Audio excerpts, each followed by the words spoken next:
Sugar City Morning Show.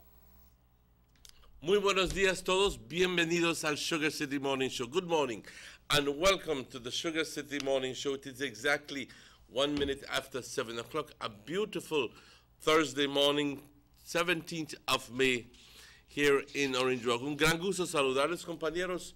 Un jueves precioso aquí en Orange Walk. No está tan caluroso, se ve como si quiere caer una tempestad fuerte, pero por momentos aclara y por momentos entonces se anubla, pero siquiera no está tan sofocante como lo que estuvimos pasando estos últimos días, con altas temperaturas y una humedad sofocante, pero hoy por la mañana bastante fresco. Compañeros, buenos días a todos, un gran gusto saludarles de nuevo. Estamos transmitiendo en vivo desde Nortevisión Canal 10, aquí en Trial Farm, y de parte de todos aquí, del equipo de producción, les enviamos un atento y cordial saludo a todos que se unen a esta transmisión esta mañana. Estamos en cable, en Canal 60 aquí en Orange Walk y por todo el país también. Gracias a los distintos arreglos que tenemos con los distintos proveedores de señal de cable. También estamos transmitiendo en vivo desde Canal 10, que es el canal de televisión que se ve a través de la antena grande. Si vives en la circunvecindad de Orange Walk, digamos 20 millas, logras ver un canal, y eso es Canal 10. Estamos bastante orgullosos por eso. Y se ve claro y es gratis. Compañeros, también estamos en el internet. Simplemente tienes que entrar a la página YouTube y tecla Sugar City Morning Show para la fecha que quieres ver, porque en realidad tenemos archivado todos los programas ahí, y eso permite que tú, si te da la gana de ver el programa de hace 2 semanas, teclas la fecha para ese día. Y entonces, pues, fácilmente, por la magia de la tecnología, logras verlo así rapidito. Como siempre, empezamos nuestro programa cuando son las 7:03, con una oración, dándole gracias a nuestro Creador por todo lo que nos da, todo por la vida, la salud. Estamos vivos, gracias a Dios. Y no podemos no darnos cuenta del hecho de que tiene que haber un poder superior mucho más fuerte que todos nosotros, que le pone orden y razón a la vida.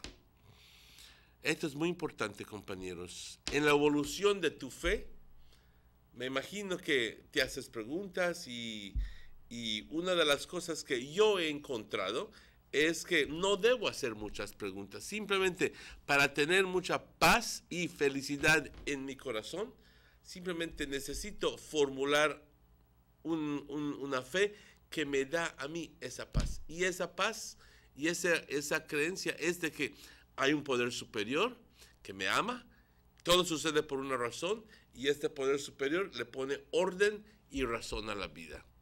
Así tan simple. No hay que ir a estudiar para formular esa fe. Padre, te damos las gracias por todas tus bendiciones. Hoy me das salud, vida, salud, fuerzas para venir a chambear. Gracias, Padre, por todo lo que haces por mí, por mis familiares, mis amistades, mis compañeros de trabajo, por todos los que se unen a esta oración, a este momento, y sus familiares y sus amistades. Gracias, Padre, por todo esto. Te pido que continúes bendiciéndonos y que nunca dejes de amarnos incondicionalmente como lo haces ahora. Porque tu amor es incondicional, tú nos amas, no obstante que seamos muchas veces tarrugos, que seamos muchas veces tercos en nuestra forma de ser, arrogantes, soberbios, imponentes, impetuosos. porque tú nos perdonas y nos amas no obstante qué.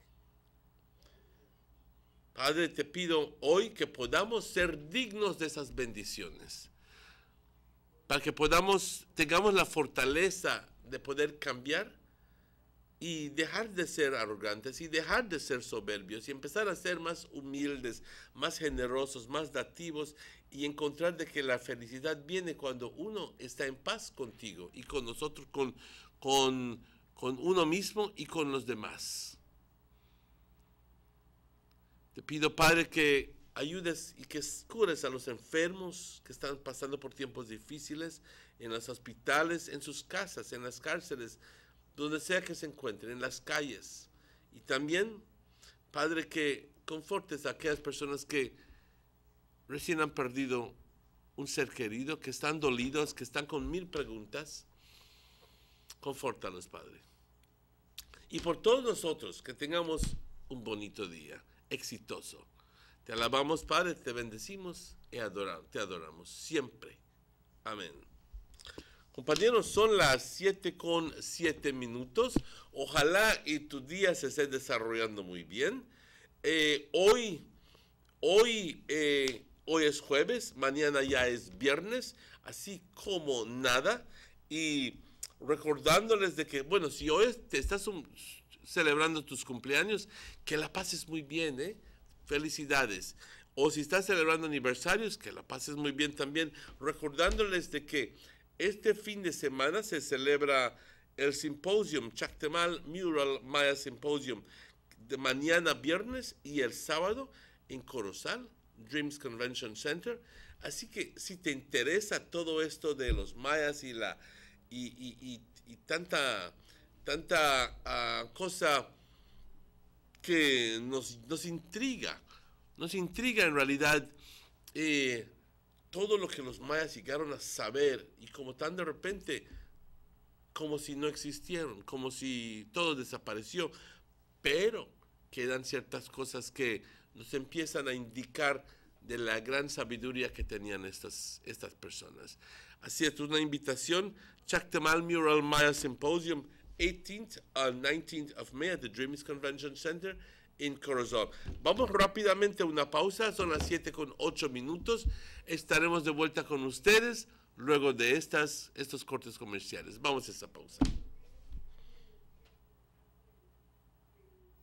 Did you know that if you are an owner or operator providing accommodation for cash purposes to any local or foreign guest, regardless of its location in the country, you are required by law to register with the Registrar Hotels at the Belize Tourism Board? Did you know that Section 27(1) of the Hotels and Tourist Accommodation Act, Chapter 285 of the Substantial Laws of Belize, Revised Edition 2011, makes it mandatory for you to register with the BTB?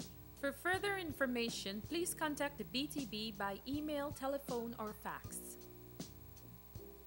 You might have a mom, she might be the bomb, but ain't nobody got a mom like mine. Las tiendas A&R orgullosamente anuncian la llegada de un gran surtido de artículos justo a tiempo para el mes de mayo, mes dedicado especialmente para celebrar y honrar a nuestras queridas madrecitas. Si buscas fragancias, electrónicos para el cabello, electrónicos para el cuidado de cabello, relojes de mano o artículos para el desarrollo físico, no busques más. A&R lo tiene todo. Y si buscas sobrecamas en todas medidas, toallas, cortinas para habitación o baño, juegos de olla, contenedores para basura y muchos artículos más para el hogar, una simple visita a A&R lo resuelve todo. Tiendas A&R, donde el gran surtido y los mejores precios hacen toda la diferencia. Visítanos en cualquiera de nuestras tiendas: Corozal, Orange Walk, Ciudad Belice, Belmont, San Ignacio, Dangriga, San Pedro y ahora en Ladyville.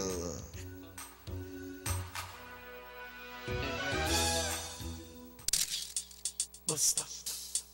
They see you and how you're living. Always a star, yes. You live in color to the limit.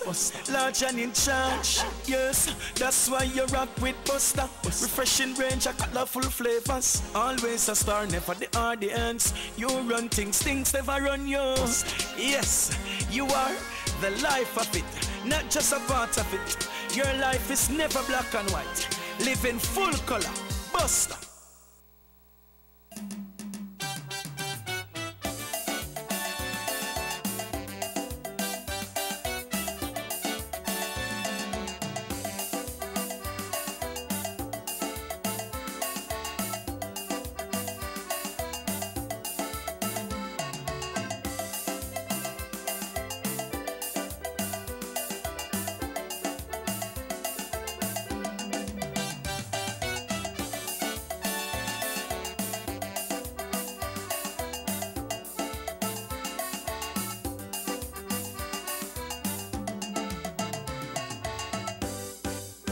Sugar City Morning Show.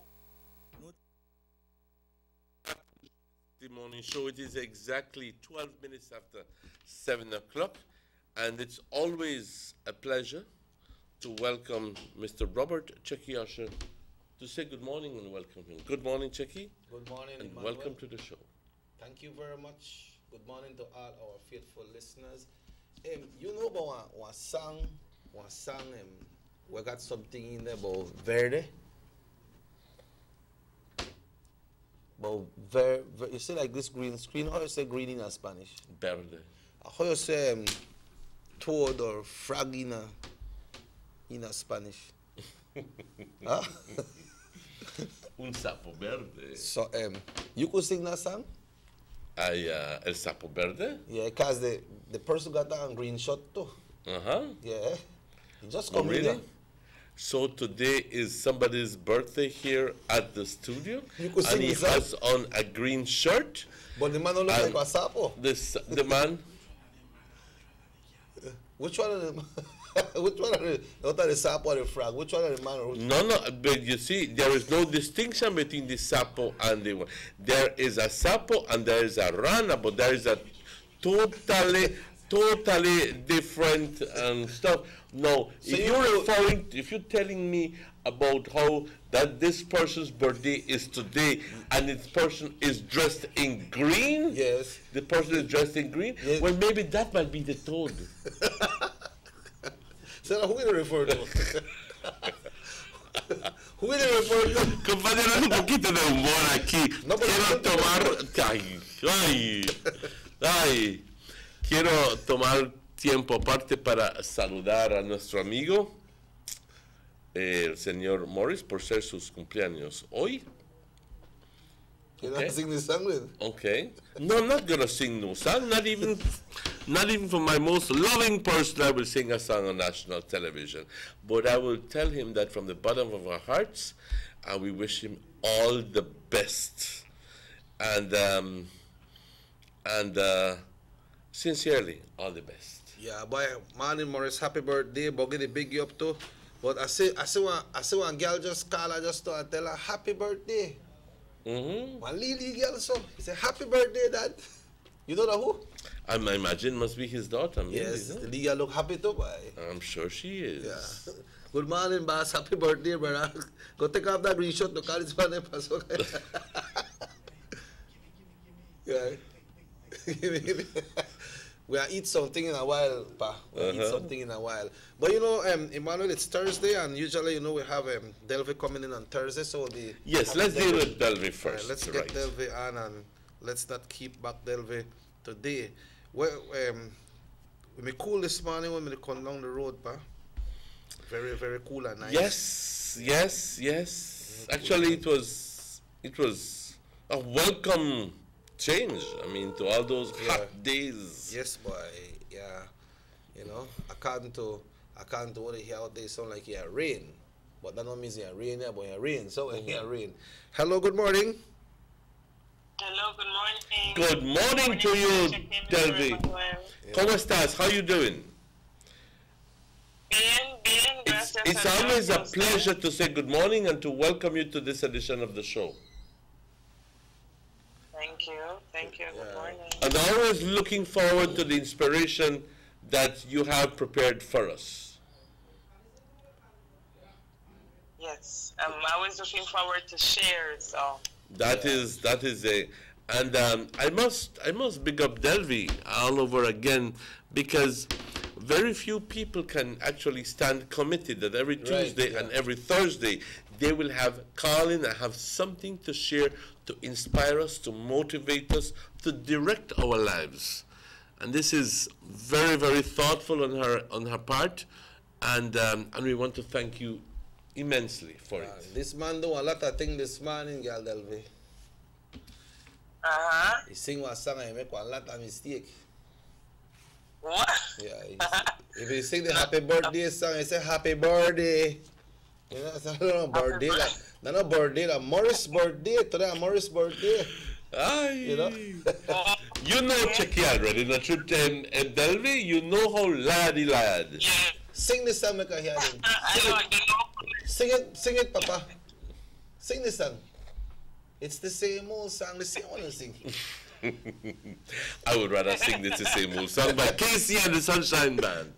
But you can't do this. Talk to me, Delvi. A little laughter for the morning is Yes, and it's good. You have to clear the throat.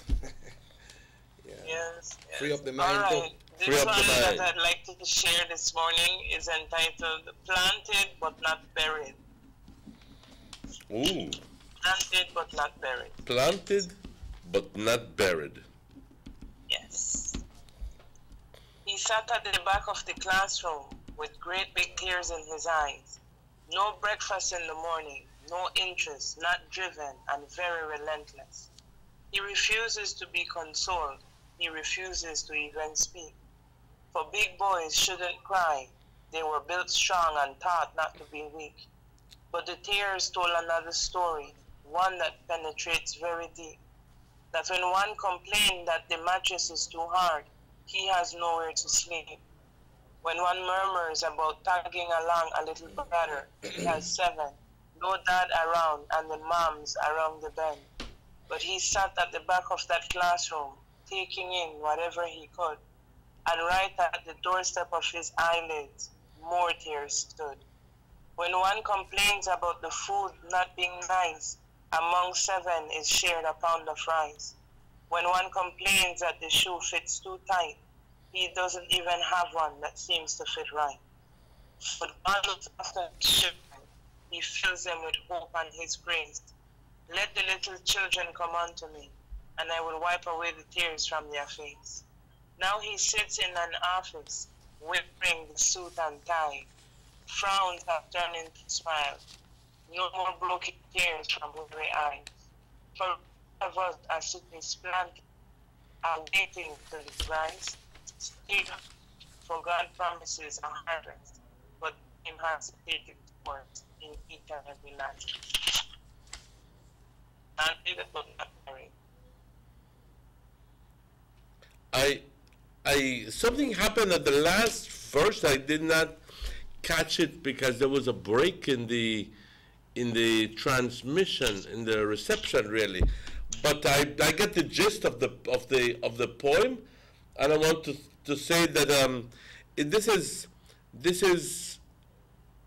is an unusual one for me, in the sense that you make reference to a classroom boy who goes through difficulties, and then eventually the person becomes successful. Okay, eventually, after a long while. That was where the transmission broke, and I didn't follow exactly what happened, but I get the gist of it. Everything is possible through the grace of God. Yes. Everything is A lot possible. of the time, Go ahead. yes, I'm a teacher, I have been teaching for 9 years now, Uh-huh. right? And I've seen quite a bit when it comes to students, and the reason why I chose to entitle this poem "Planted but Not Buried" sometimes we see some of the children who are a bit food, the ones that are a bit outcast, and sometimes even us as teachers would say, that one not to be nothing. But then it is not up to us to say, because in each of us, God, He has a purpose for each and every one of us. Now, some of the students have a very rough start, but that doesn't mean that's their end story. That's not their end story. So, we are planted to go through rough things, but we're not dead. You're not dead. You're not buried yet. You will bloom at some time or the other. Right. Okay. Well, thank you, Delby. Thank you very much. Thanks again, and have a wonderful day. You too. Bye-bye now. All right, very good. Emmanuel, last week the Deputy Prime Minister was mentioned of some misunderstanding or something that people have been hearing, and nobody had the right story about some issue that happened in the U.S. And yesterday he cleared it up. That's exactly right. Right. We have always seen him around with his two sons. When he comes to Orange Walk and other places, we see him with his two sons, being a responsible dad when it comes to his kids, no? And I remember I spoke to him at IT Vet one time, and he said, the Lee boy are very loving us. He said that because he asked me about Josh and Elijah, because he said they dressed together. He said the same thing with my two sons. They always like dressed together, no? But then I understand that he was in his marriage with his wife, and some that went apart, no? And she migrated to the U.S. To Atlanta, to be exact. Right. Okay. And then what happened is she worked out the logistics and to get the correct documents for the two boys to go to the U.S. And the Deputy Prime Minister said, well, he agreed on it, and because that has to be not only one person, it had to be the two persons to agree when these for that to happen. Right. So he went to the U.S. and he decided to visit the boys at the school. He indicated that he spoke to the principal, and the principal said it's okay. He explained to the principal what he wanted to, what was the reason of his visit. He wanted to see how they are doing in school, how they do at school, and how they command. Upon approaching the school, the man said that when it looked like police pull up. And one night said that he's a suspect. So then the man, they carry the man, they start to question her. And when they get to realize, okay, nothing is wrong with this person, and then they just release him, no? So he was arrested, and he was taken to the police station and questioned. But after a while, when they really find out, it was not that was reported against him. So somebody tried to do some mischief against him, because what happened is, he said the description that they had about him was identical. But he was not involved in anything illegal, and it was not what people were speculating. Well, we have never known Patrick Farber to be involved in anything that is wrong. We may not be in agreement with all the time with the way he does things. That's a different story. But to be God honest with you, I've never known him to be involved in anything that is illegal, and that he is going to be arrested or something because of some illegal activity. So we found it rather strange that he had been involved in this event. I wouldn't even venture to call it anything else. But I'm glad, however, putting everything aside, that he has cleared it up, and hopefully it will not happen again, and wish him all the best. What else can I say? Yeah, because I know they had some people out there who were ready for bust one big negative story. Exactly. They are looking for little things to blow it up and to say, see the man involved, they see the man, and then bigger things, they happen right here, Bigger things, and perhaps more worthy of for them to report about. For them to report on. But they shut one eye and pinpoint the certain politicians and certain other ones just get away with whatever they're doing, because hey, many times money talks, and you know what works. So yeah, Emmanuel, they had one media briefing one time in the city. I believe the CEO in the Prime Minister's office, she was there, and they brought in some consultant from the US and talking about the news. That time things were really hot on the news with this killing and this and that. So they were trying to tell the news people to try to see if we can report on more positive things, and not if we have them things to report, like we not like open the news with that big headlines that this one kill and that one kill. Some of the news people and say, hey, but then there are things that keep we news lively. Then there are things where people want to hear, you know. So they were asking them, so what happened about the good things? This is happening there. This. Some of them reply, people don't want to hear about them there. People want to hear about the sensationalism. Right, that's what they want to hear. And that explains the reason why you see certain television channels, even in the States, giving you crap during the day. Literal crap. Straight up. Crap they're showing you during the day. But I mean, for me it's crap, but for others things it is you know it's a lovely program, because we have to talk about these things that happen and blah blah blah, and for some others it is just literal crap. Yeah, the president from the US fake news. You know.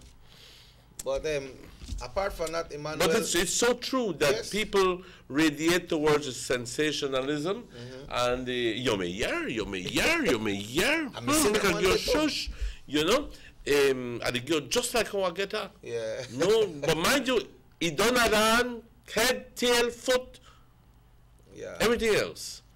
But just as it is, we fall prey to our own selves. Yeah. You know what I mean? We fall prey to our this raw nature about we like to bring down other people, and we sometimes find happiness in listening to what other people go through. Yeah. And say, me would have never gone through that, or me are sorry for this one, but you know, we just like to hear all this sensationalism. Yeah, that like what I mentioned. It's within our nature. Like what I mentioned to you one time when they had the opening our after the Port Authority office on the Western Highway in Belize City. That's the George Price Highway. Then we got 4 persons there for the media, and I'm walking around and say, we are wait for a writer. So the man take long for, make we sit down and wait, man. So they start to drink one beer. When the man come out, Emmanuel, they start to ask about this and about that. They know nothing from the story after that inauguration they may cover. Nothing. Well, then that is... You understand? Nothing. That is irresponsible on their part. Yeah. You know? Just like yesterday. Because they are on an agenda. They are on an agenda to try to bring down people again. And if you were wondering what I meant a little while ago when I said money talks and something else walks, it's because these people are on an agenda, a paid agenda to bring down somebody else. Yesterday the Prime Minister called a press conference. You know, sometimes when they call a press conference, they indicate the agenda of the press conference. One lot of them gone there, figure that the Prime Minister may announce that one of them resign, one of them come down. But that never happened. The Prime Minister said that the cabinet has decided, and he have seen no other way of settling this claim of this Guatemala and Belize situation than going to the ICJ. And they had voted yes for going to the ICJ. So this thing when they say about the PM must have made a step down and this and that, they never get that part. They did not get the luxury of listening to of hearing that. So I'm so glad that the Prime Minister did not give them the pleasure. Yeah. But you know where they talk about when I said these people are not paid the agenda. You know, it's how much then talk about Mr. Honorable Gaspar Vega, and then bigger things were happening with the leaders of the other side. I mean, be real. Make we talk. Be real. Huh? Yep. But we need to start to bring out other things, because there's a lot of things that happen in the country that is good. I know they're not supposed to report on things if things are going wrong, you know. We should report on it, but make we go across the board, man. You know, like yesterday, this lady, Senator Woods, she have one little hype and going on the Alberts, right? Valerie? Yeah. Most of them fine now. Yes, most of them fine now. This is news. You know, they're fine now. She now make up her mind yet. She said between now and Friday and decide if he going. But then there is someone in that area. This is Tracy? Yeah, Who is that? Tracy? Yeah, but then they have this this gentleman, Mr. Thompson, that is the what do you call it, political officer for the PUP in that area. And he's a senator. So another one will be shoved. Another one bite the dust. Another one will be shoved out. Yeah, but both of them are senators. Games people play. Yeah, so we'll see how far that going. Okay, going back to that, to the ladies and gentlemen, it has been discussed at cabinet level, and the government has decided to endorse going to the International Court of Justice, and as the only way out of the Belize-Guatemala problem that the Guatemala's claim to Belize. I beg your pardon. The Prime Minister distinctly said that it is left up to the area representatives to do their own dissemination of information, but at the cabinet level, it has been endorsed by the government that we can and should go to the International Court of Justice to settle this once and for all. Obviously, these learned people have already studied the situation, and it's not a blind decision that they have taken.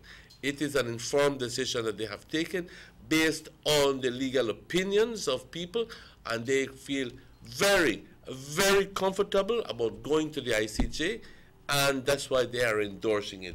The educational campaign is going to begin shortly, and remembering that the date for the referendum has been set for the 10th of April for 2019. And that's why the PM as well also alluded to and encourage everyone to get in the exercise of the re-registration, because the re-registration will determine if you will be eligible to vote. If you will be eligible to vote for the referendum, so that, y aquí lo que necesito decir en español para que toda la gente lo sepa y lo entienda, ya estamos, compañeros, en el tiempo, acercándose el tiempo, cuando tenemos que ir a registrarnos en las oficinas de Elections and Boundaries, en las oficinas electorales, porque se necesita un proceso cada cuantos años de limpieza de las listas electorales, y eso empieza con poner a un lado las listas que están actuales y que la gente tenga que ir a registrarse de nuevo. Así que cada uno de nosotros tenemos que ir a registrarnos de nuevo, y este proceso empieza el 1 de julio. Me imagino que se abrirá otra oficina o otras oficinas aquí en Orange Rock para poder acomodar la gran cantidad de personas que necesiten ir a registrarse como votantes. ¿Qué es lo que necesitas para registrarte? Necesitas llevar tu acta de nacimiento, uno, con una tarjeta de identificación. Preferiblemente llevas tu tarjeta de seguro social. O si ya llevas tu acta de nacimiento con la tarjeta de seguro social, no quiero decir algo muy en claro, no se va a permitir, y bastante irónico, pero no se va a permitir que lleves tu tarjeta de votante actual. Es más, esa tarjetita que te daban antes ya no lo puedes llevar, ¿ok? Como una identificación, porque va a ser limpieza. Si tú llevas esa tarjeta y esta tarjeta tiene errores, entonces ese mismo error se va a transferir a la lista actual. Así que vamos a descartar toda esa información y tienes que llevar tu tarjeta de seguro social. O la segunda opción es llevarte tu pasaporte, ¿ok? Que indica claramente tu fecha de nacimiento, tu nombre correcto, y también tiene la foto tuya. Así que el acta de nacimiento no tiene una foto, así que por eso se te pide complementar esa acta de nacimiento con un carnet, con una tarjeta de identificación. Así que por eso tienes que llevar tu tarjeta de seguro social. O si no tienes el acta, llevas tu pasaporte que tiene entonces la foto con tu nombre correcto, y eso entonces va a ser suficiente para poder registrarte de nuevo. Okay? Right. Here is the preem words that he said about this going to the ICJ, Manuel. Okay. Exactly what he said there. It starts right here. Mm-hmm. He says, no, I understand perfectly. It's just that we're shifting here. But he says, I am completely convinced, going back to the issue of the ICJ. Okay? I'm completely convinced that going to the ICJ and therefore voting yes in the referendum is absolutely the correct choice for our country. First of all, I ask myself, if we don't go to the ICJ, what is the option? And I can't come up with a satisfactory answer. Our case at the ICJ is so watertight that there is no way we could suffer any setbacks or losses in consequence of an ICJ hearing. The official position of the cabinet is that a yes vote ought to be recommended to the people of Belize, that is without prejudice to individual members of cabinet reserving their right to disagree, to go to their own way in terms of how they will vote in the referendum. Our position is not a position that the referendum unit, by way of the education campaign, will actually, as if it were, plump for. That education campaign must be precisely that, an education campaign. You see, many times it's very difficult to draw the line between an educational campaign, in this case, and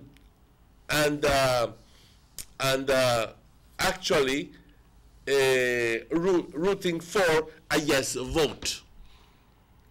Because if I tell you, ladies and gentlemen, that our case is watertight, for as much as that may be the truth, I'm also trying to convince you to go to vote yes. So, I guess that must be what he referred to. But there can be no outright canvassing one way or another by the referendum unit and by the Ministry of Foreign Affairs. So, outright.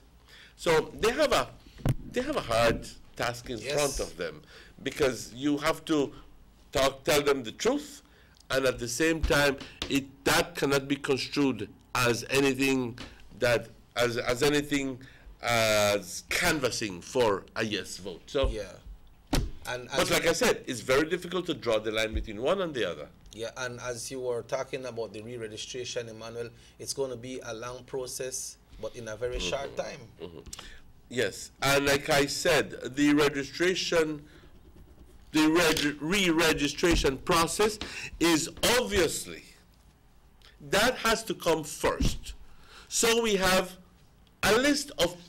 a brand new list of people in the in the electoral office that are eligible to vote in the referendum. If you do not re-register, you cannot vote in the referendum. You cannot vote in the next elections. You can't vote anything. So you have to re-register. Todos tenemos que registrarnos de nuevo, empezando el 1 de julio, ¿ok? Y vamos a tener que hacerlo, si no, tú como persona ya dejas de existir. Ya entiendes, tú no tienes la opción de ir a votar porque todavía no te has registrado. ¿Y qué te cuesta? Absolutamente nada. Vas a la oficina, llevas tus documentos, te registran de nuevo, te toman la foto, te dan tu carnet y tu tarjeta, perdón, y te vas a tu casa. Fin del cuento. Yeah, and you're good to go. You're good to go. Eso te da, eso es mundialmente, así sucede en México, en los Estados Unidos, en Canadá, en El Salvador, en Guatemala, en Jamaica, en Inglaterra, en Alemania, en Japón, en la China, en Timbuktu también. Así es como funciona esto. Y no hay nadie que te va a venir a pagar para tu tarjeta o algo por el estilo, ¿ok? Es tu responsabilidad, parte de lo que tú puedes hacer para tu país, está puesto simplemente en tu capacidad de votar. No lo dije correcto. Ese es un privilegio, un derecho que tienes de ir a votar. Y debes de tomar las medidas necesarias para guardar ese derecho. Yeah, and it's important for us to do so because it's very important for us to get a very high turnout for this ICJ issue. It's very important so that, remember, judges... But it's not only for the ICJ, it's just to Yeah, for the election. on the voters list as well. Yeah, but it's very important for us to have a very strong turnout when it comes to this voting for us to go to the ICJ. You know, I hope that the campaign will base in a way that those people that have their minds that say no, we don't want to go, we would lose, or they have these groups that are coming out and saying no, make us say no, make us say no. Well, slowly we're noticing that these groups and these are becoming less and less and less, because the more you become informed, then the better it is, because the more you begin to understand that our case is so watertight. We have nothing to lose. So all those people who have been so strong-headed about saying no, no, no, yeah, we don't have to go there because we don't want country and this, and when they begin to open their minds to the information about the legality of the case, that we can't bury a head like an ostrich and pretend that the problem that does not exist. The problem exists. And it's there. It's there. It's a legal case brought upon the country of Belize. So we have to take the necessary measures to take care of that. Cabinet can agree that for us to vote yes, but the man at the top is the Honorable Prime Minister, and that man, we know he's a first-class attorney. That's right. He knows how cases work. Exactly. He's a very smart person, and so I believe that himself that have agreed with the cabinet and this statement that he brought out, that says a lot. And let me just quickly tell you that on the other side of the fence, the Honorable Said Musa, who was then the leader, the prime minister and leader of the People United Party, has pretty much done the same thing. Right. So it's not a matter of party politics. It's just these two top individuals who were leaders in their own right, have said going to the ICJ is the only way to get out of this mess. Yeah. Okay? And we will come out victorious, because at the end of the day, we know where we are in this case. And then once and for all, do you want to just continue leaving this as a legacy to our children, to our grandchildren, to our great-grandchildren? Hell no, when you have the opportunity to get rid of it now. Yep. Look at so it doesn't make any sense. Look at a very educated man that has his heart, like, to believe so strong, Assad Schumann. That man very smart, he know where to go on. He's telling us that, yes, we need to go and settle this. Because he has been personally involved in the diplomatic process, in negotiation, in facilitation, in every kind of action that you can think of. Because, I mean, from 1970s, way back, we've been trying to get a peaceful solution, a diplomatic solution, and it turns out that they have understood that the problem will not very simply go away through diplomatic talkings and through facilitation and negotiation. This is a legal case. This is a legal thing, and therefore it needs to be brought to the court. Okay? It's just like when you know you have title for your property and your neighbor check it right and they tell you, you can't put your fence there. And I say, mix you. I got my title right there. I got my documents that I want to prove for me. Okay? So, you're sure that you got your document. So you go in at the court and say, Mr. Man, this is my document right here. And he tell me that that's not so. So the judge is going to look on it and say, but that's so. Where the hell checking it out about? And the judge got the last word. And the judge has the last word. So that's exactly the situation. Buenos días. Los que ya tenemos la tarjeta de votar, ¿tenemos que registrarnos de nuevo? Sí. Ese es exactamente el proceso. Aunque tengas tu tarjeta de votar, es un proceso de limpieza de la lista de votantes, ¿ok? Even if you just get it today. Aunque lo acabes de conseguir hoy en la mañana o ayer, tienes que registrarte de nuevo. Así que yo te digo, si es que estás cumpliendo 18 años el otro mes, o este mes de mayo o el mes de junio, aguántate tantito hasta el 1 de julio para ir a registrarte. Obviamente, porque si te registras hoy, cumpliendo 18 años, lleno de todas las ganas de ir a votar, perdón, vas a tener que hacerlo el 9 de julio. Así que, pues ahórrate todo el tiempo y el esfuerzo. Aguántate hasta el 1 de julio cuando todas las personas que vivimos en Belice y que tenemos la capacidad de votar, es más 18 años, tenemos que ir de nuevo a registrarnos. Las listas actuales se van a poner a un lado. Hay mucha limpieza que se tiene que hacer a las listas. Hay personas que están fallecidas, hay personas que ya no viven aquí, hay personas que viven por allá, hay personas registradas que no deben de estar en esas áreas, así que es un proceso de limpieza que se tiene que hacer, pero requiere que cada uno vaya a registrarse para actualizar las listas. Vives en Augusta Ridge, vives en Augusta Ridge, ahí va a aparecer tu nombre. Vives en Central Farm, ahí va a aparecer tu nombre. No como la situación actual de que ahorita hay personas viviendo en Libertad y registrados en Orange Rock, y personas viviendo en Punta Gorda, registrados en Belice. Bueno, un sinfín de cosas. It's needed to be cleaned up. It needs to be cleaned up, and it needs to be cleaned up fast. Yeah, Emmanuel, we have some guests here that will be coming on the show. So That's exactly right. We'll take a break. We'll take a break, and we'll be right back.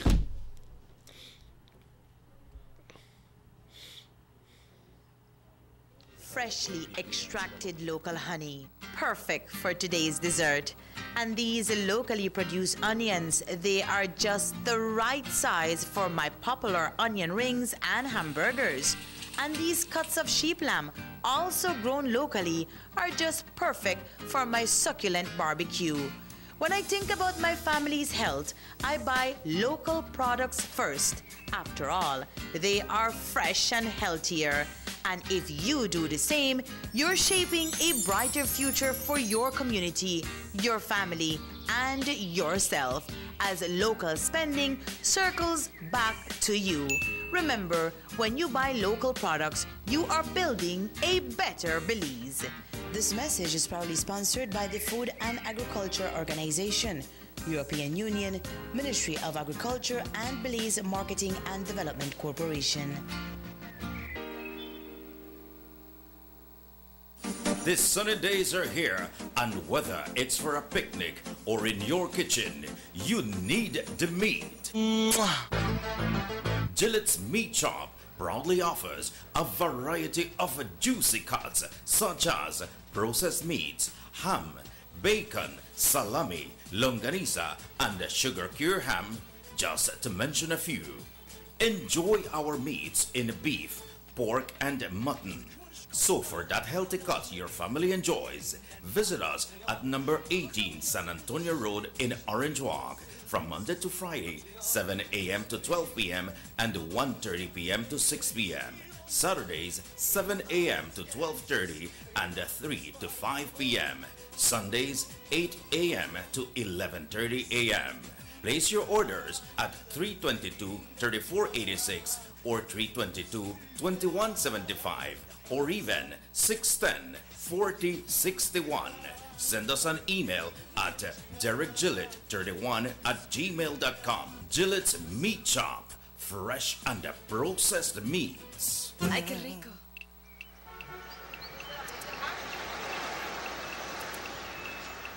Everyone needs a getaway. Why not make it in your own backyard? Learn the history of your old capital.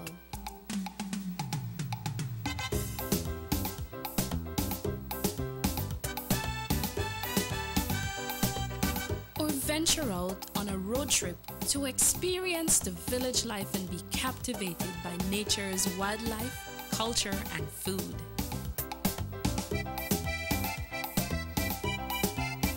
Belize, where you can discover how to be a Belizean traveler.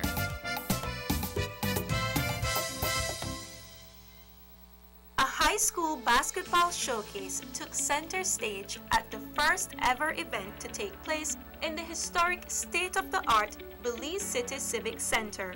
Thanks to the government of Belize, Belizeans now have a massive modern entertainment and convention facility to be utilized by all sectors of society. I have gone on record to say as well that Teachers' Day this year, which will come in next month of May, will also be here in the Belize Civic Center. All 5,000, almost 6,000 teachers strong will converge here in the Belize Civic Center for a massive event. There is no other place in this country that can hold the kind of numbers that the Belize Civic Center can hold. Government of Belize, moving Belize forward. 6 cylinders to pure potential and better performance. It looks like it vibrates. Do you think it could be the horsepower? With a quart of oil and the calibration of the injectors, it will start to get the watchers again on the street. We take a motor to its optimal level. We speak machine, Rush France, making the world function. Authorized agent, German Vega & Sons. Telephone number 322-3625. Email germanvega@btl.net.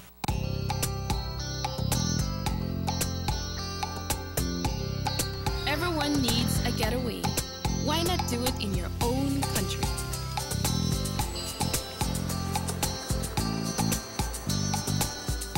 Sun, fun, and relaxation are just a short distance away.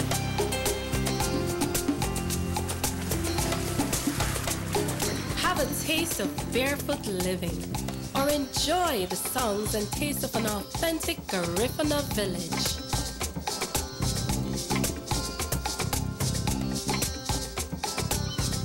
Allow yourself to be swept away by Southern hospitality and living. Escape the hectic world and enjoy a beautiful sunset. Belize, where you can discover how to be a Belizean traveler.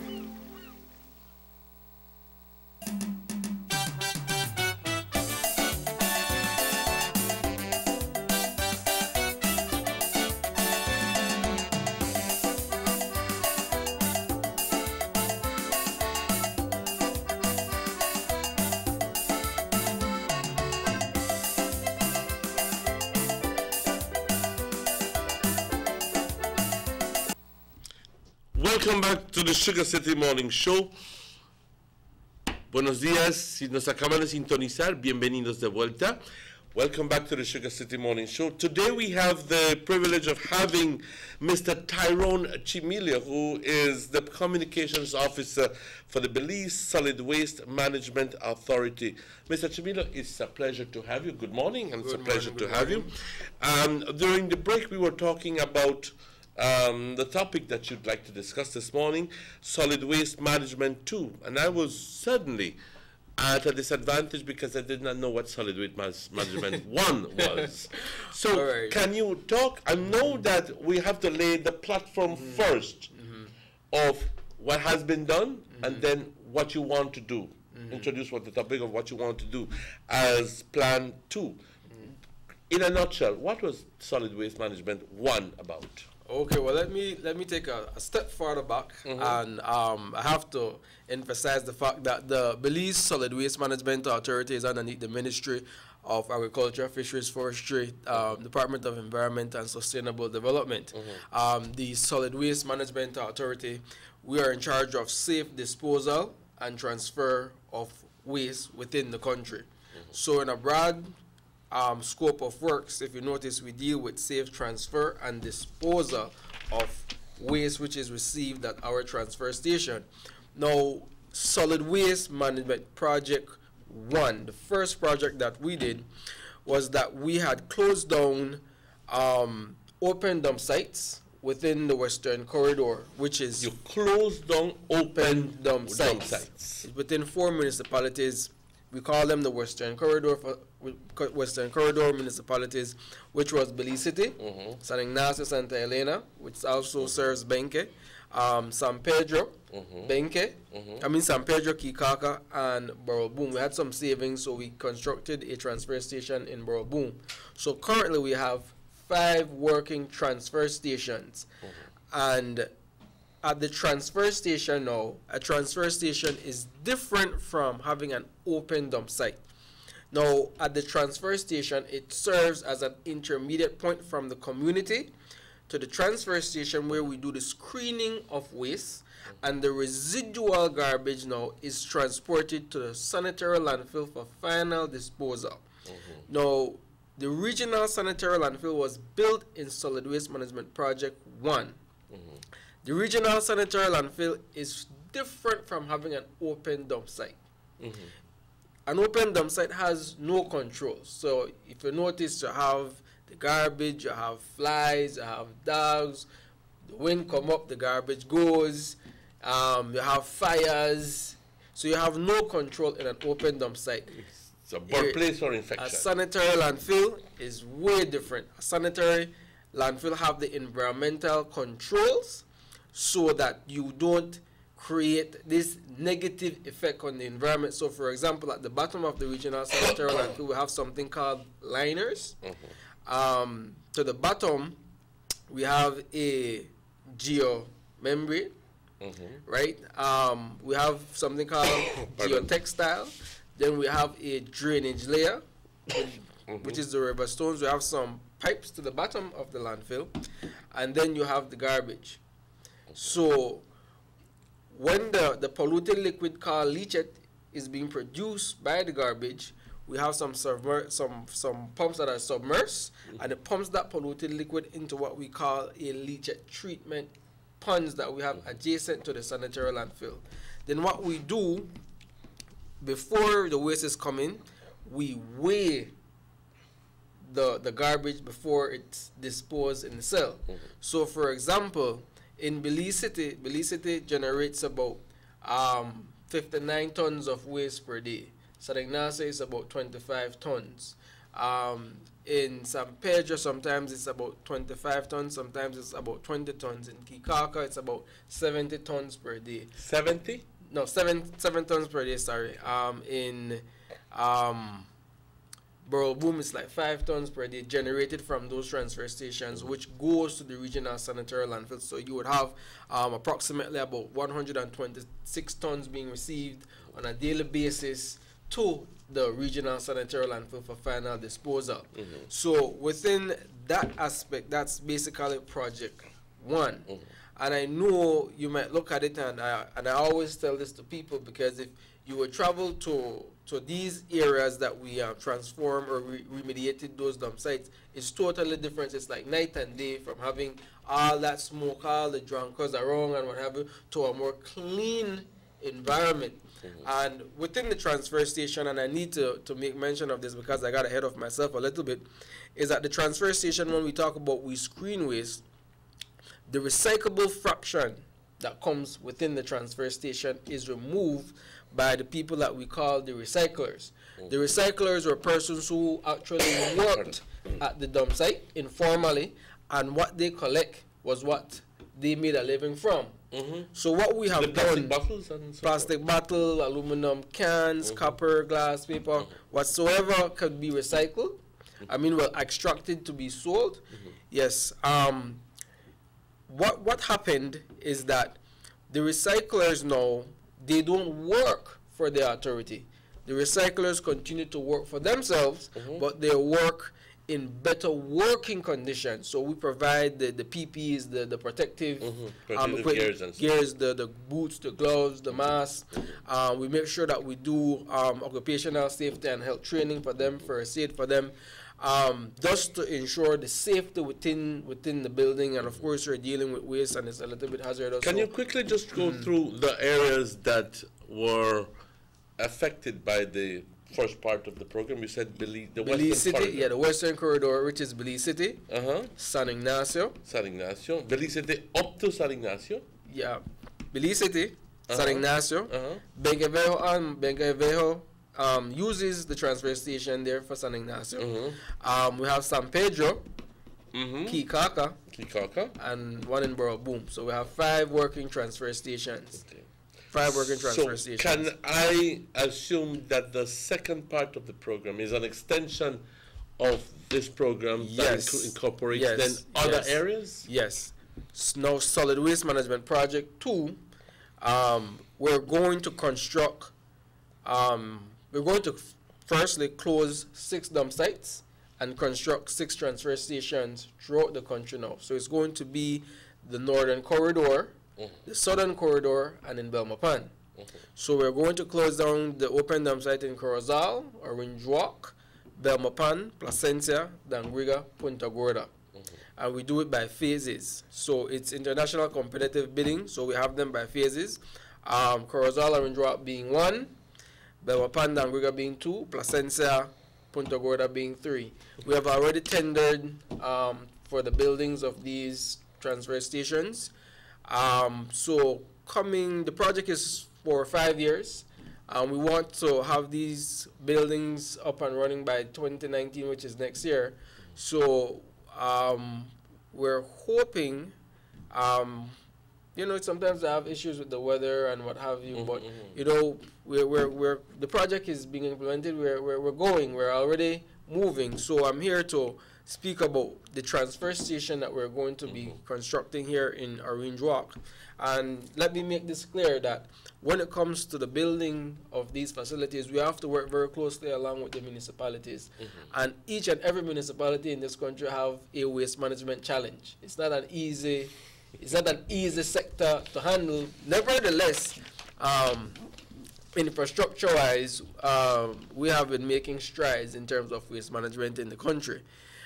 In Orange Walk, we're going to close the open dump site, but it's going to be in phases, and then we're going to construct the transfer station here.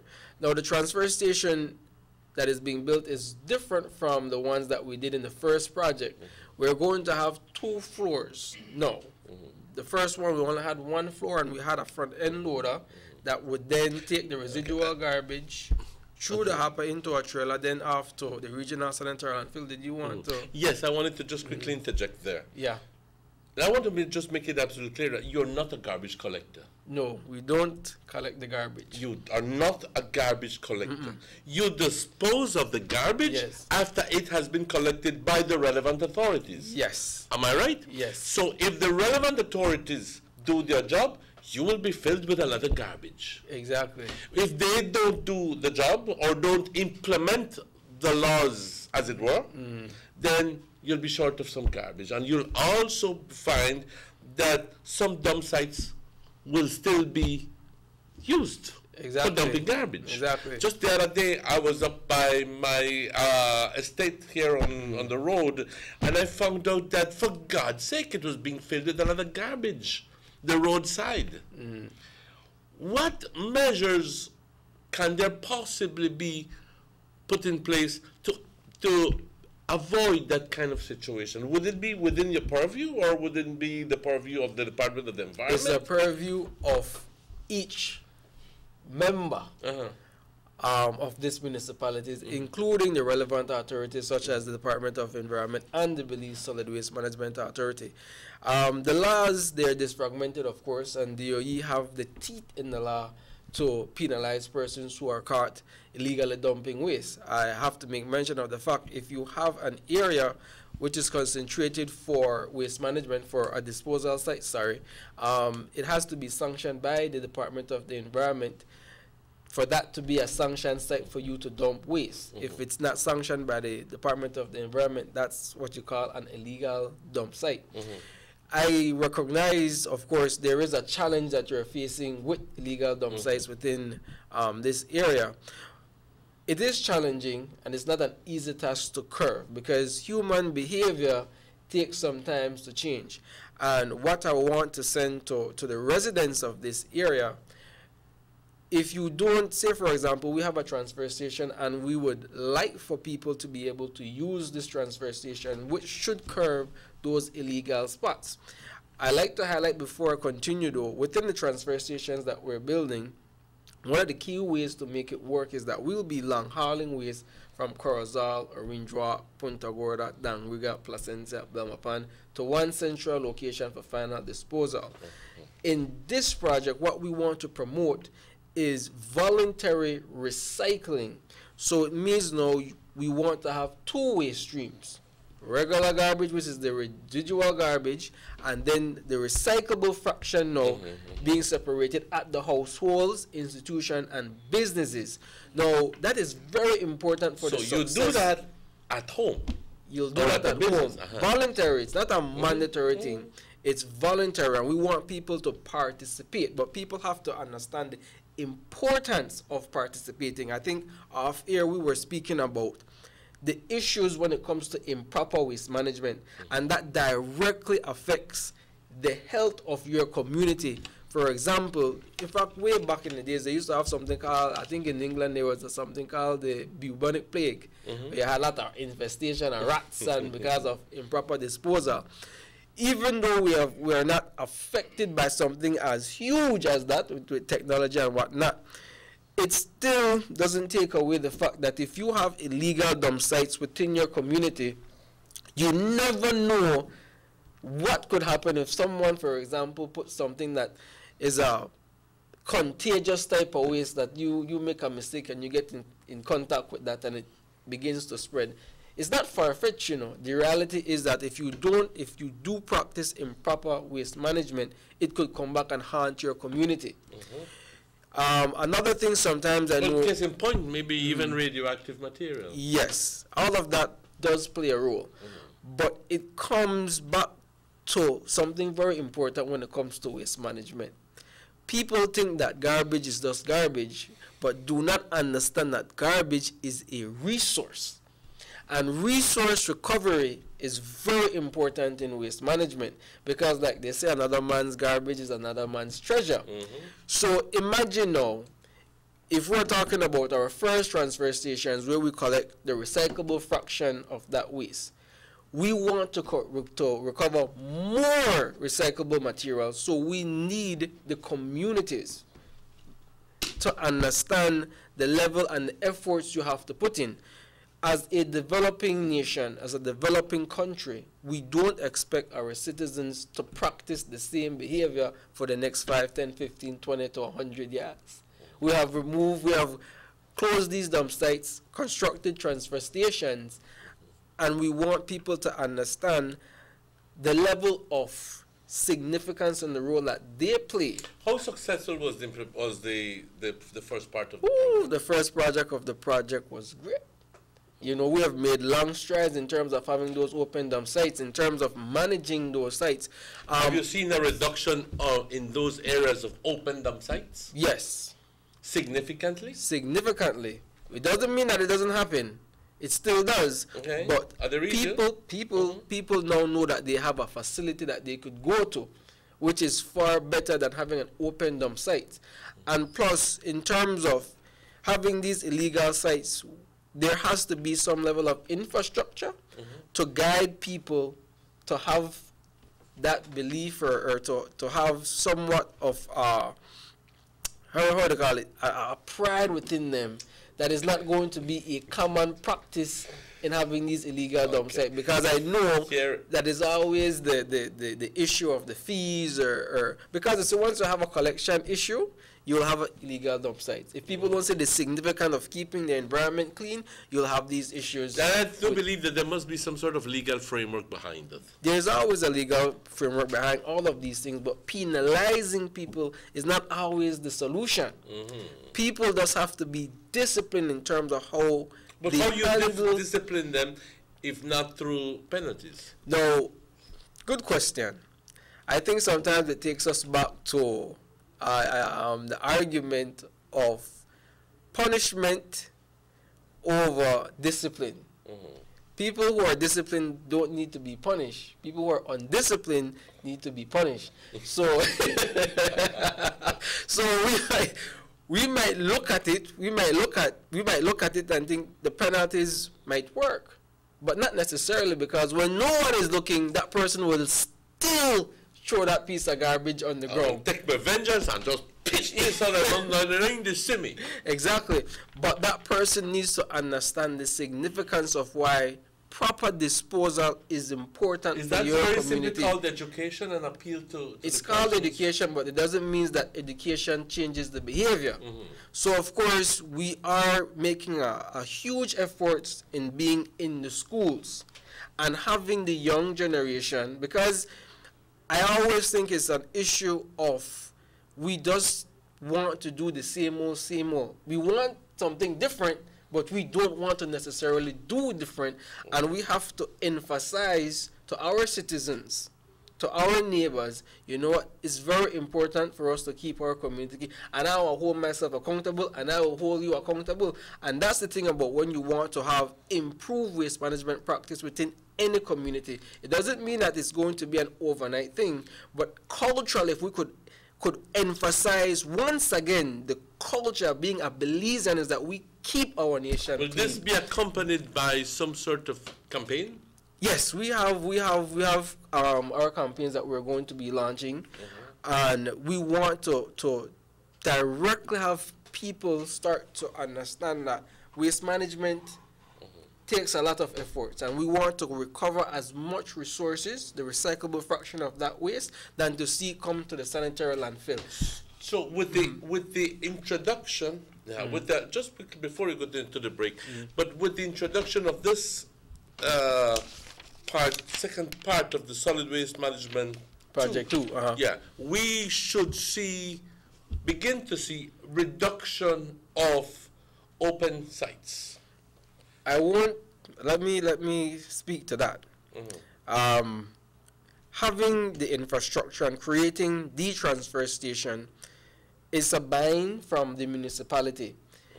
It means now that the other surrounding communities could be able to access the transfer stations.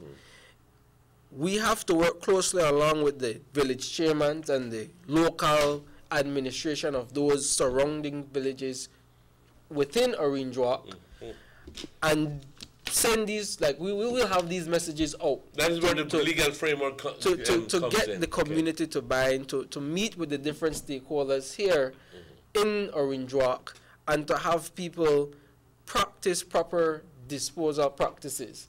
And it's going to take us some time, you know. It's not an overnight thing, but we want people to understand the importance of practicing proper waste disposal. With that, we go on a quick break. Ladies and gentlemen, we'll be right back with you after these messages. Vamos a esta pausa. Residents of Dangriga now have their very own brand new modernized multi-purpose complex, compliments of the government of Belize. This $3.5 million investment in the cultural capital will host sporting events, cultural events, and shows, and can double as a hurricane shelter. Features include seating for 1,000, a fully FIBA certified wooden court, locker rooms with full bathrooms, a stage and changing rooms backstage, concession stands, office space, and ample parking. The government of Belize, moving Belize forward. Notice the residents of rural communities in Orange Walk and Corozal districts. If you value your health and your children's health, you will dispose of your garbage only at approved sites. The disposal of garbage at any other location is illegal, and if caught, you can be fined up to $5,000. If you don't get caught, you can still suffer health impacts caused by these illegal sites, because illegal dump sites harbor pests such as rodents, possums, and mosquitoes that carry diseases. These can transmit those diseases to you and your children. In addition, the garbage you throw away illegally can contaminate water bodies near your community, the same water bodies you might use for recreation or other purposes. Only with your help can the Department of Environment ensure that Belize's development is safe for present and future generations. You can also contact your local village councils or Belize Solid Waste Management Authority for more information. The Department of Environment thanks you for your help. The Philip Goldson Highway between Belize City and the Philip Goldson International Airport is getting a major facelift to the tune of $31.5 million. Section B of the highway upgrading project between Haulover Bridge and the Buttonwood Bay Boulevard roundabout is underway at an investment of $21 million. Works consist of the full rehabilitation of the road to paved standard, which includes the widening of the road to 4 lanes, lined sidewalks and drains, wide shoulders, median, and parking, plus a bus lane at designated sections of the road.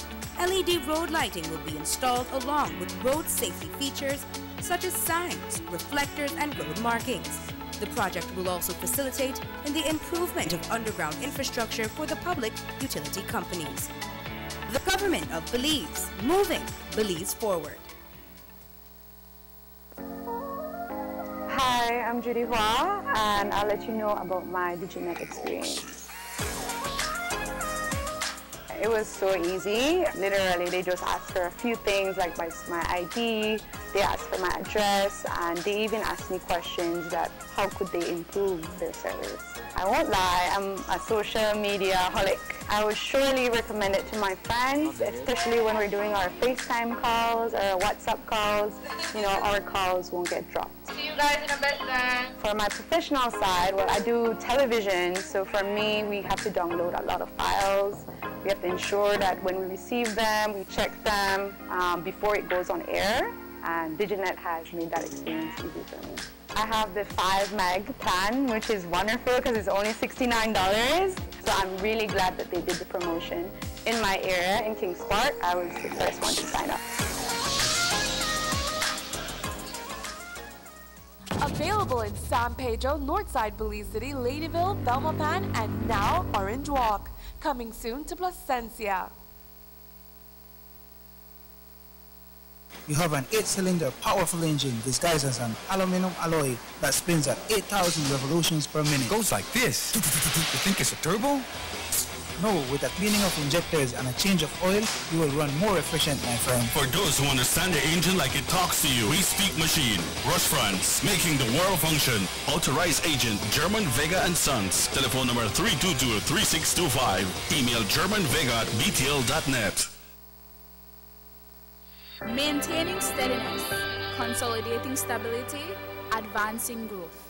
In the Capital 3 budget, provisions of over $43 million have been made to finance the following key infrastructure projects. Continuation of the upgrading of the Hummingbird Highway, $11 million. Continuation of the Belize Southside Poverty Alleviation Project, $4 million. Commencement of work on the upgrading of new sections of the George Price Highway, including the construction of a new double-lane bridge at Roaring Creek, $13 million. Commencement of work on the upgrading of a new section of the Philip Golson Highway, $5 million. Commencement of work on the new Airport Link Road, joining the access road to the PGIA, joining that with the Western Highway, $3 million. Commencement of work on the new Hallover Bridge, $3 million.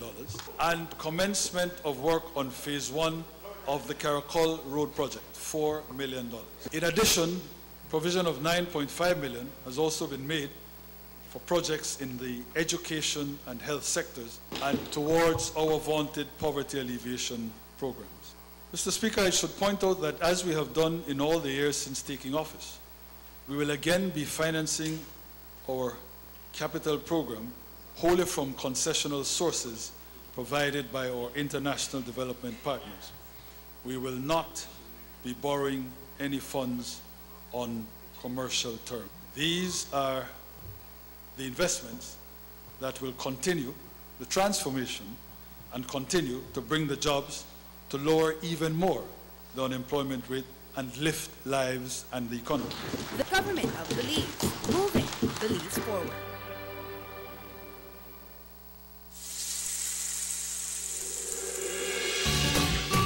Why go anywhere else on vacation when an unforgettable experience awaits you right here in your own backyard? Explore southern Belize, home to the Cacao Trail, the historically rich Maya, and our illustrious southern heritage. Satisfy your sweet tooth with a cacao tour, relax by the river, or enjoy a basket weaving demonstration.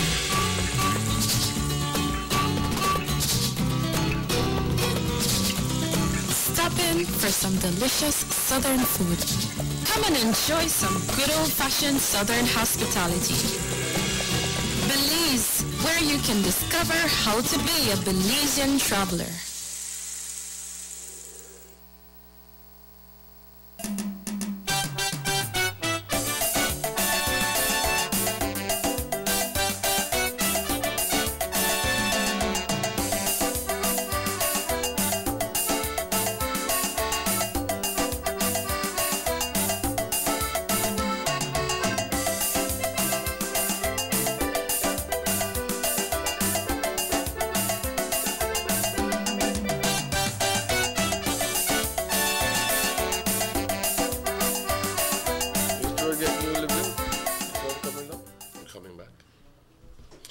Welcome back to the Sugar City Morning Show.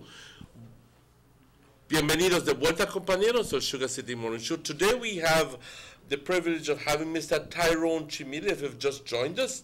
Again, good morning and welcome to the show, Mr. Chimilia. He is the communications officer for the Belize Solid Waste Management Authority. And if you're wondering what all of this is about, he's here to talk to us about solid waste management and about the success of solid waste management, the first portion of it, and now the implementation of the second part of the program, which is going to be including Orange Walk, the northern districts, Orange Walk and Corozal.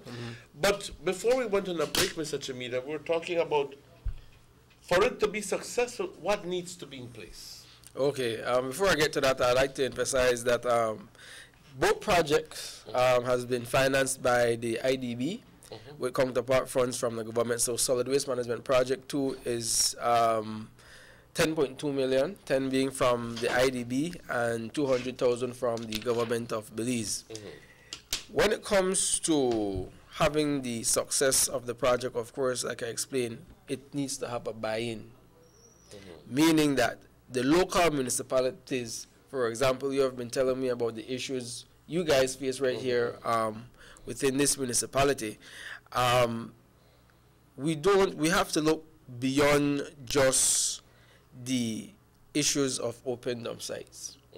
We have to look at something called a cost recovery mechanism, which is a part of the project. Cost recovery mechanism, meaning that there will come a time in terms of making waste management sustainable that there's a user fee that will need to be implemented, meaning that if the municipalities, different municipalities have different charges, meaning that sometimes waste collection for the month could be $10 per households and what have you, different charges for different businesses and institutions. But to make it sustainable, there is a cost recovery mechanism that will be implemented eventually. We're not saying it's going to be next year or the following years, but to make the project sustainable across the country when it comes to waste management, there has to be some user fees that will be implemented.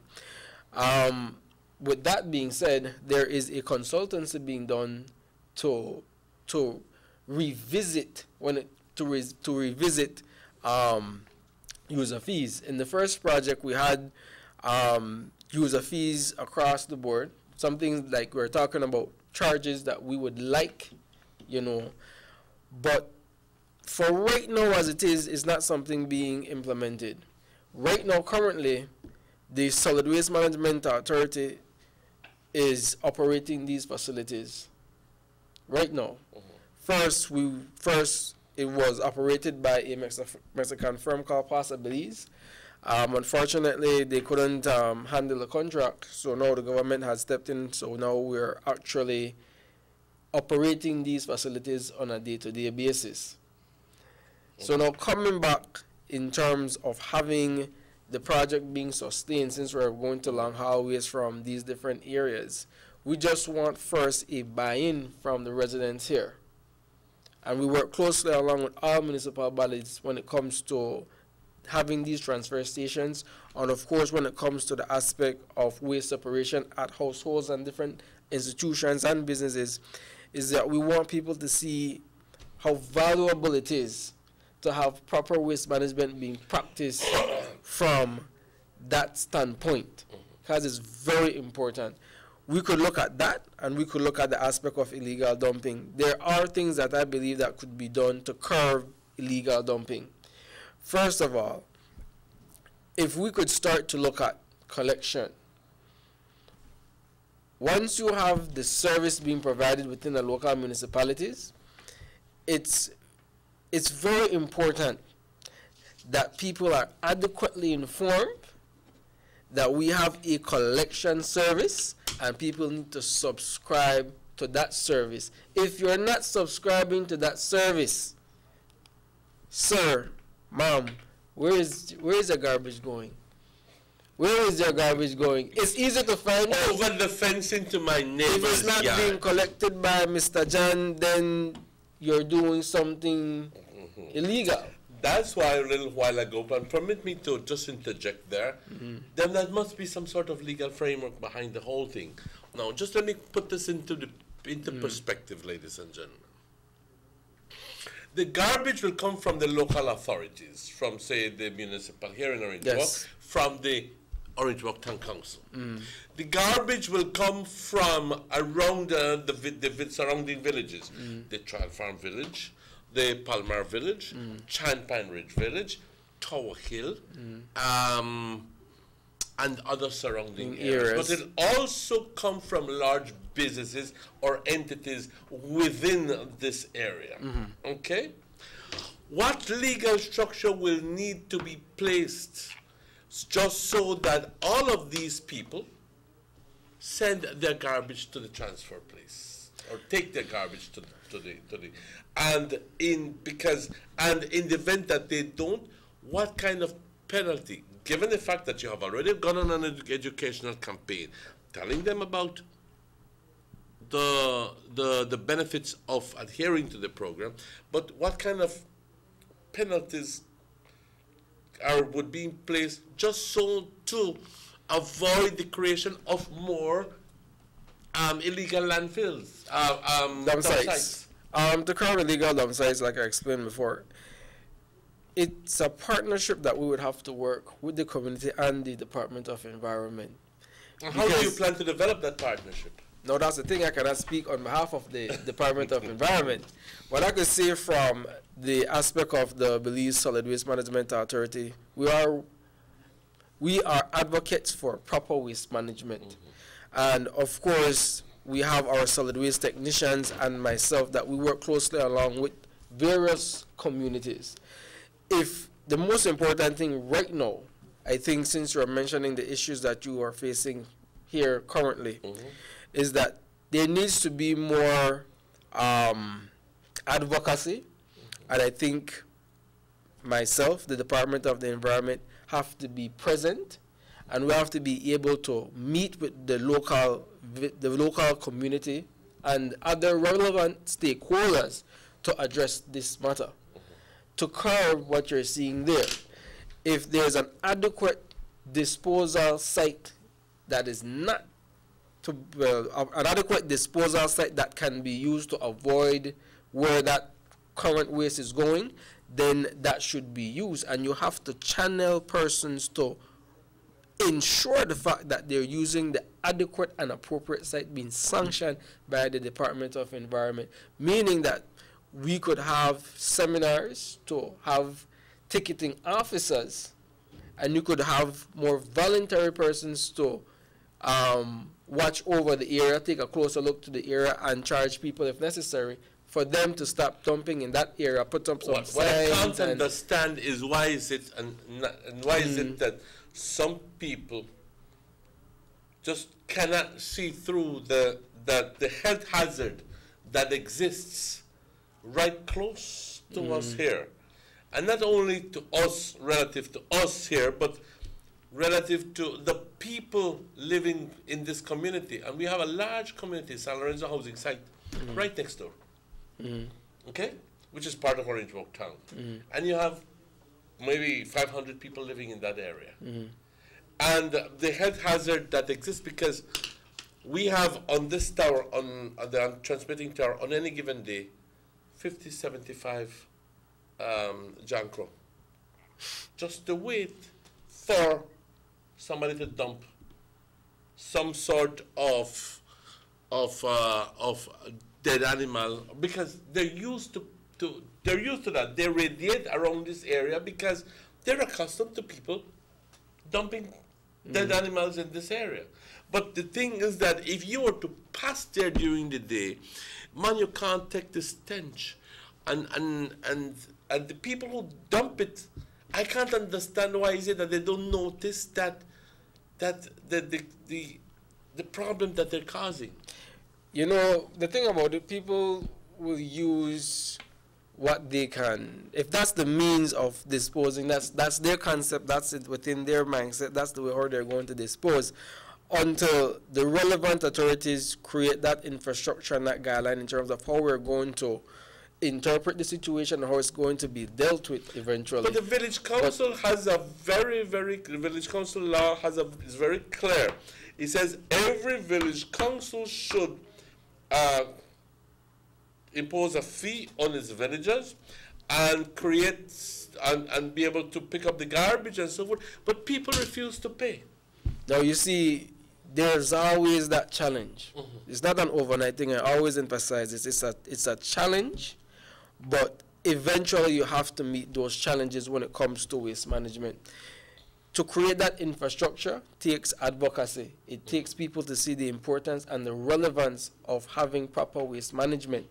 This is the current situation. No, it doesn't mean in the next 5 to 10 years it's going to be the same. It doesn't mean that it's going to be the same, but rather than focusing on the problem, no, we have to look at more, how do we find a solution to this issue? I venture to tell you, sir, that they damn well know what they're doing when they throw away the garbage. That's key. They do know, people, they do know that it's wrong.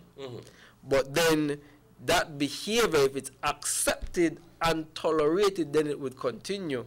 So it does take advocacy not only on the Belize Solid Waste Management Authority, it takes yourself, it takes the respectful municipal authorities as well. And I think sometimes we just need to care more to have these things I am of the changed. opinion that you need to penalize. Penalizing is the last option. Penalties, in my view, is always the last option. I'll be honest with you. It's just to streamline a proper waste management program and have people to come on board for it. I always believe in that. As long as people know that there's a proper facility where waste could be taken, then it kind of curve having these illegal dump sites. People just do what they know to do best until there is a formal structure to then transition where that waste is going to the relevant and proper place that it needs to be. Okay. What kind of challenges have you encountered in the implementation of the first part of the program? Some of the major challenges that perhaps you would like to avoid now during the implementation of the second part? Oh, well, the challenges that we have faced in terms of Project One, I think it would be primarily on the time of the infrastructures. Like I said, each municipality have challenges when it comes to waste management. It's not an easy job, right? I take a look, for example, when it came to the issues of collection. I always bring back this topic. Our first campaign was the Bag It Bin It campaign. The Bag It Bin It campaign. Bag It. And we had issues that even with the collection of waste, people weren't practicing bagging the garbage adequately. So when it comes for the waste collection trucks, you have to spend about 5 to 10 minutes just to gather all of that waste, and that's taking away time, money, and other resources. If you look at it,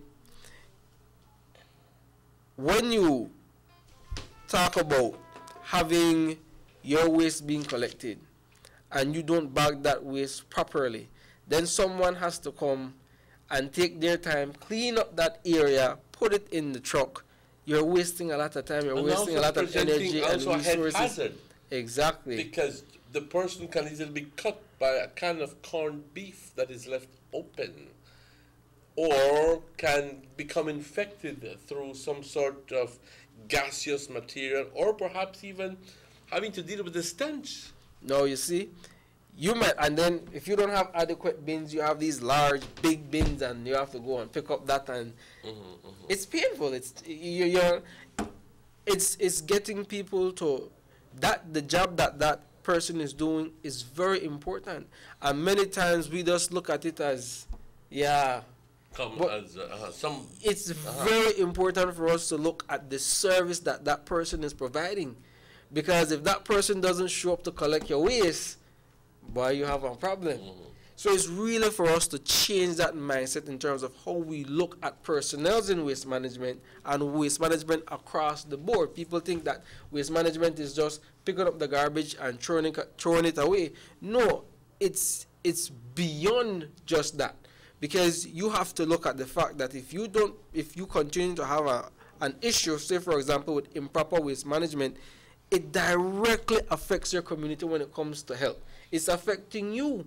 For today, in the next month or so, it could affect 50 to 100 persons. And this is the message that you will need to continue to send on this television program, so that that person continues to listen and understand why is it that we want hammer it in that you have to subscribe to the service being provided.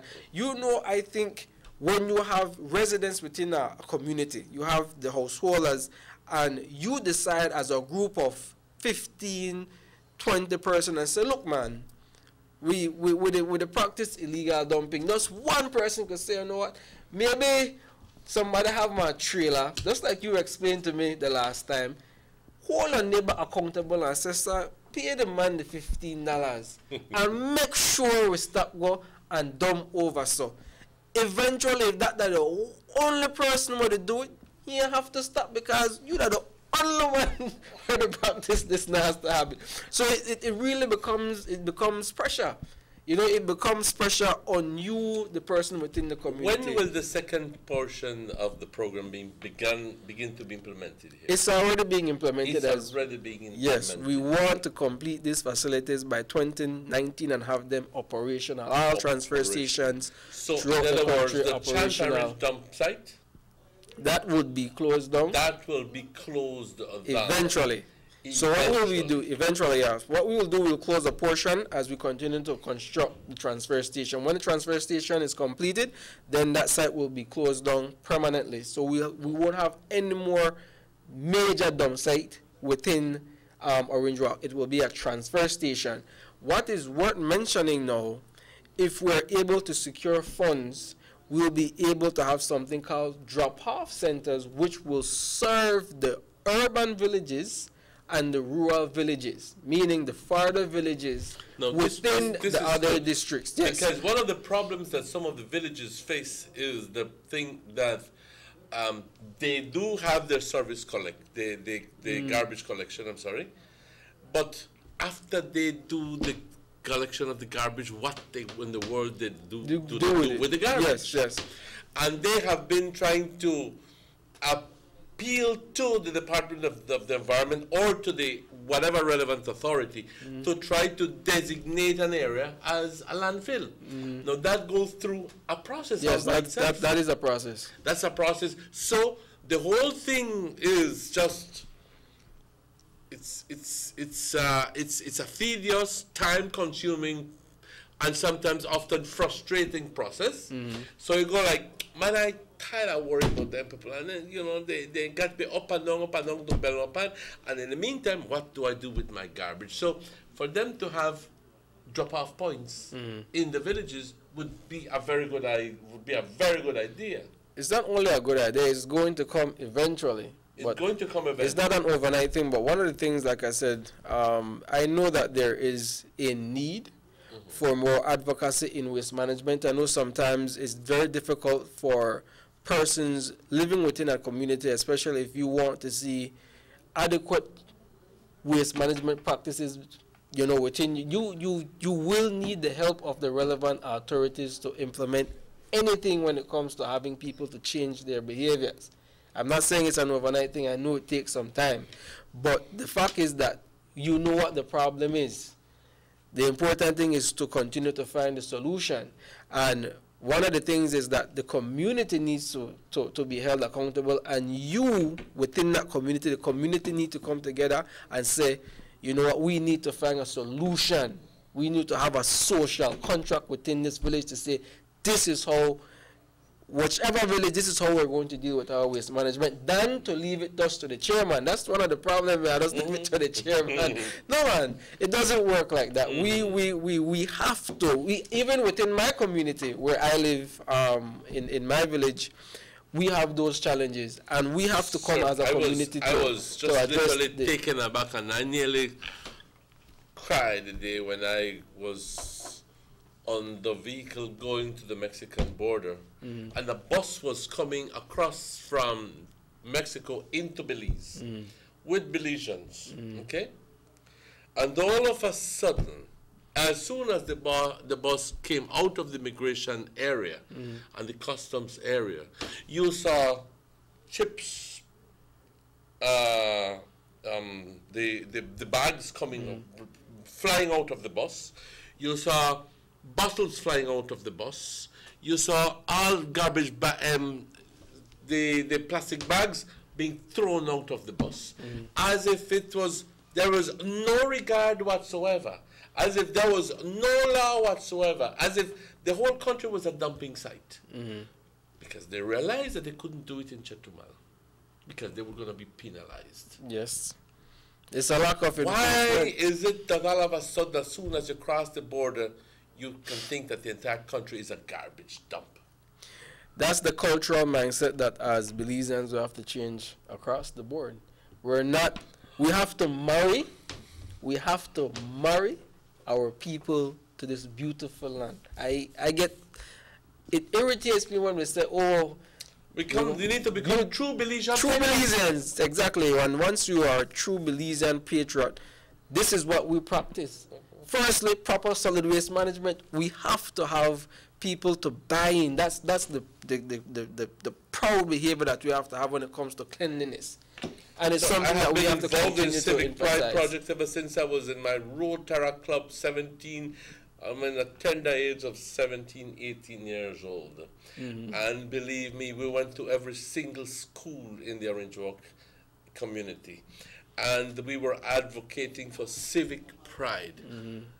I don't know if we managed to change the mindset of 5 people, maybe, but it was a long and arduous project, and ever since ever since then, it has been paramountly clear to me and to the rest of people that we need to change that mindset, that we need to begin to love our country. We need to, but also there will be some people who, not care what you tell them, the application of the law is absolutely necessary. Yes, enforcement is necessary. Could never, because you could never move away from bloody care any at all, and they're gonna do it in front of you and shove the dirty diaper in a hole in the park seat, and just tell you, well, you could deal with that if you want, you could take it out if you want, but me, that's why they got people who work here, and I go like,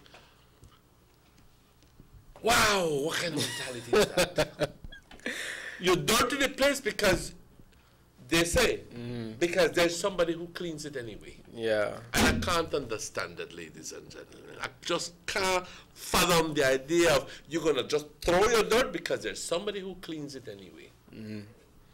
When you could just avoid throwing the dirt and be responsible and put it in the garbage and let that person do something else. Very important. But my message before I leave this morning, if you want to know more about the solid waste management project, we do have a website. It's called BelizeSwama.com. BelizeSwama.com. Swama. BelizeSwama.com. Solid waste management, okay. Yeah, we have a Facebook page. If you want to contact us, our number is 828-4864. 4864. 828-4864. If you want to call them and find out more about the implementation of the solid waste management tool, call them at 828-4864 or go to their website, which is Belize Swama. Yes, and of course I would like to come back more to Orange Walk, because of course we will be making sure that we'll continue to sensitize the project to residents of this municipality.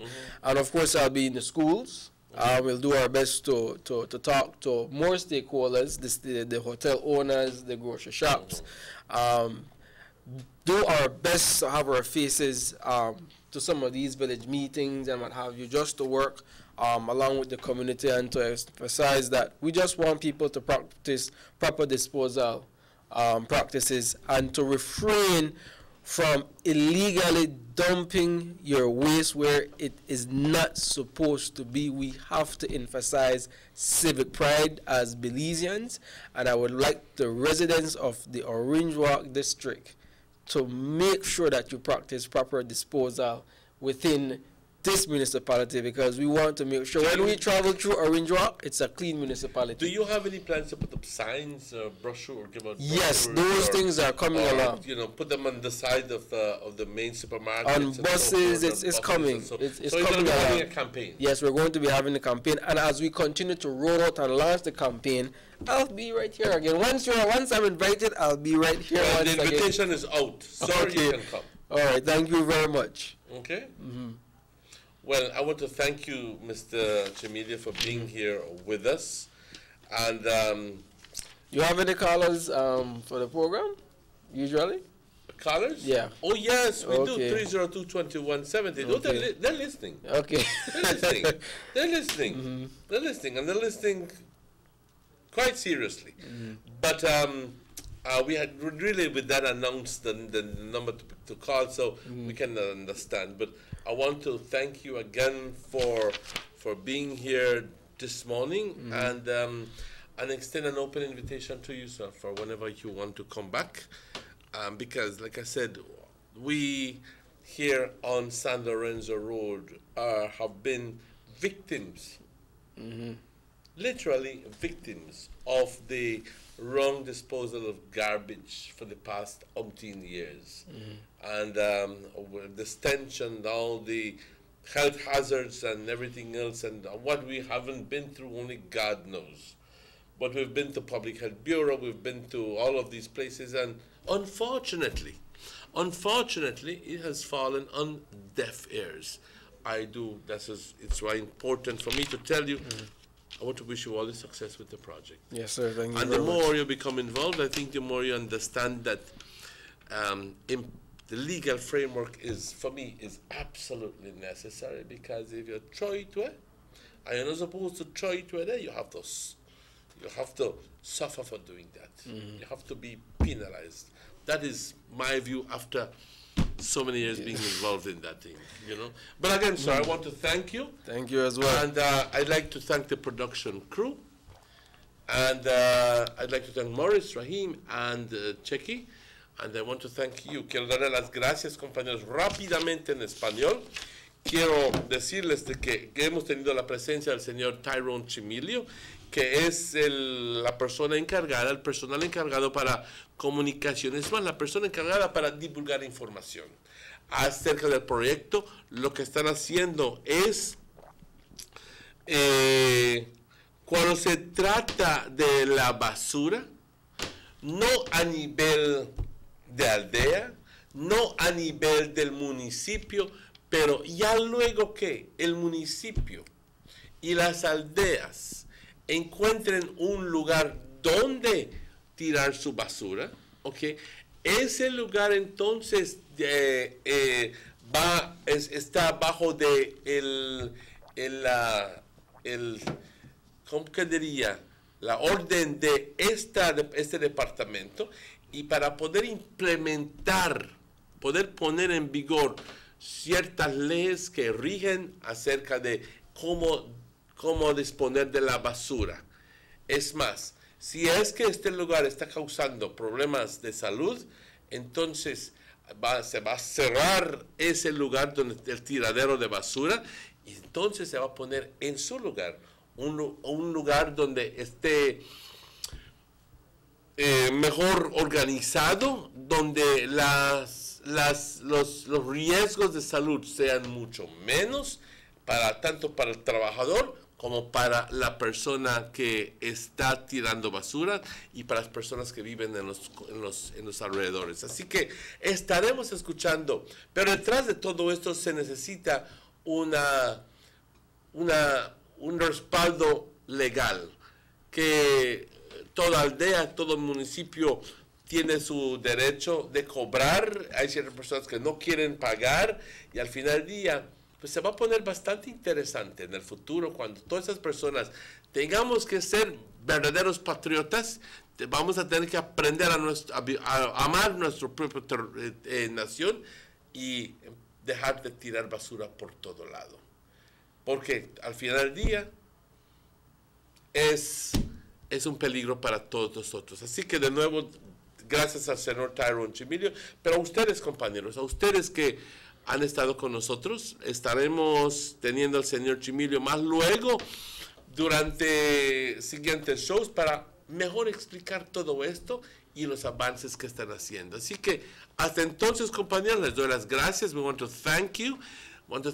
And just to remind you that this show airs again tonight at 9 p.m., but we'll certainly be with you again tomorrow morning at 7 o'clock, as always. So have a fine day. Take care of yourselves, and we'll see you tomorrow at 7. Thank you very much. Thank you.